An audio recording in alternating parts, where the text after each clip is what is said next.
In life things change, and people need to transition. Businesses shut down and people lose jobs. Children go to school and parents go back to work. People get injured and need to learn new or more appropriate skills. In 1984, roughly the same proportion of the population was college age, between 20 and 24 years of age, as age 65 or more, 9.8% versus 9.7%.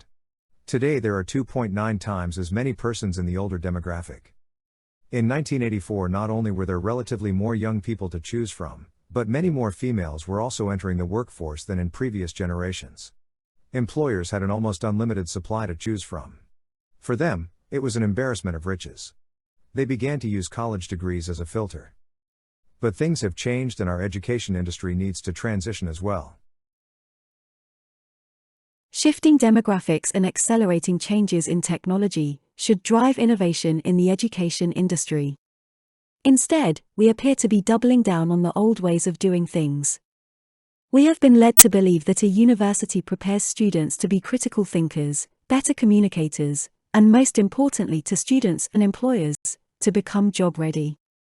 Yet according to a 2015 study conducted by the Association of American Colleges and Universities, what disappointed the employers were the college graduates' abilities to apply knowledge and skills in real-world settings and their critical thinking skills. The study also cited poor written and oral communication skills. Fewer than 3 in 10 employers thought recent college graduates were well prepared, according to the AACU study. That's a pretty low assessment of skills that had once seemed to be assured by a college education. So what went wrong? In the latter half of the 20th century, employers outsourced vocational training to colleges and universities. At SBA Canada, we believe that universities are attempting to accomplish too much and using strategies developed in, and for, the industrial age. Those strategies haven't kept up with either technological or demographic changes. Today employers are trying to attract staff from a shrinking pool of candidates. Eventually, savvy students and employers will begin to look critically at the net present value of a college degree.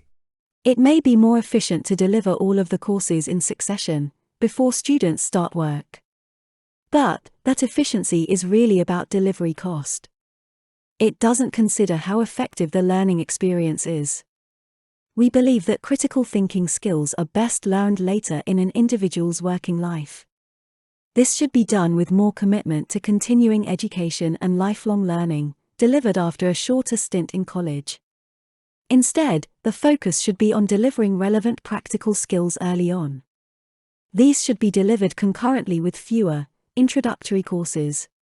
This would allow students to concentrate on specialties later on, as opportunities present themselves.